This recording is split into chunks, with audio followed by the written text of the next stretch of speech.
हरे कृष्णा, राधे राधे, हरि बोल। आप सभी को परमा एकादशी की बहुत बहुत शुभकामनाएं। और आज है परमा एकादशी। अधिक मास में आने वाली ये आखिरी एकादशी है। एक एकादशी जुलाई में हुई थी और ये आज एकादशी है, जिसे परमा एकादशी कहा जाता है।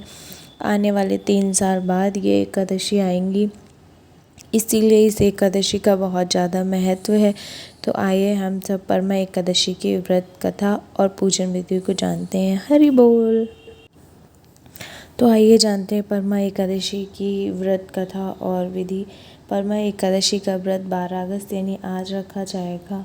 इस दिन हमें भगवान विष्णु की पूजा करके इस व्रत कथा अवश्य पढ़नी चाहिए। व्रत कथा को जो व्यक्ति पढ़ता है, सुनता है, उसकी गरीबी दूर हो जाती है। भगवान श्री हरि विष्णु के आशीर्वाद से धन धान्य और प्रसिद्धि मिलती है। एक बार युधिष्ठिर ने भगवान श्री कृष्ण जी से अधिक मास के कृष्ण पक्ष की एकादशी की व्रत एवं उसकी महत्व के बारे में जानना चाहा। तब भगवान श्री कृष्ण जी ने स्वयं युधिष्ठिर को परमा एकादशी की व्रत कथा एवं विधि सुनाई। आइए हम सब भी जानते हैं भगवान श्री कृष्ण जी द्वारा बताई गई परमा एकादशी की व्रत कथा एवं विधि।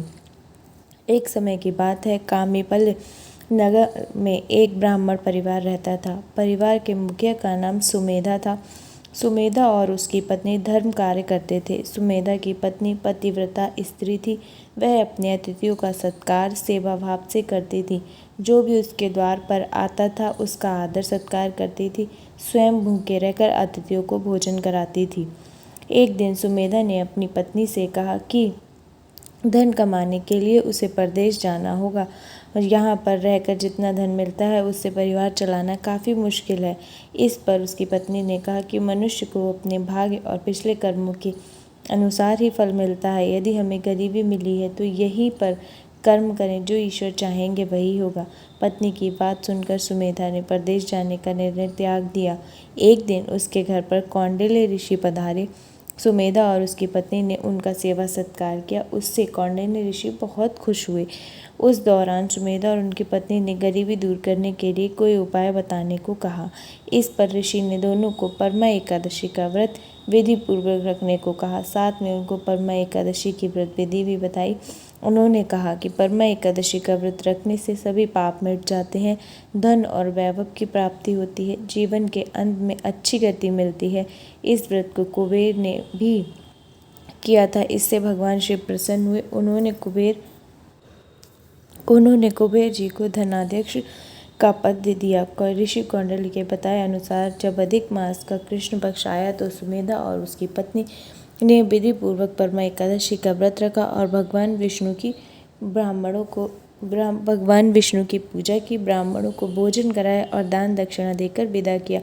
उसके बाद स्वयं भी भोजन करके परमा एकादशी व्रत को पूरा किया। इस व्रत के पुण्य के प्रभाव और भगवान विष्णु जी की कृपा से ब्राह्मण परिवार की गरीबी दूर हो गई। उन्होंने लोगों को काफ़ी सालों तक सुखपूर्वक जीवन व्यतीत किया। इसके बाद अंत में उन दोनों को उद्धम गति प्राप्त हो गई। तो ये थी परमा एकादशी की व्रत कथा। हरि बोल। भगवान विष्णु की कृपा आप सब पर भी बनी रहे, हमेशा बनी रहे। और फिर से आप सभी को परमा एकादशी की बहुत बहुत शुभकामनाएं। इस दिन ज़्यादा से ज़्यादा भगवान श्री हरि विष्णु का नाम लें, उनका जाप करें और भगवान जी की कृपा आप सब पर हमेशा ऐसे ही बनी रहे। हरे कृष्णा, हरि बोल।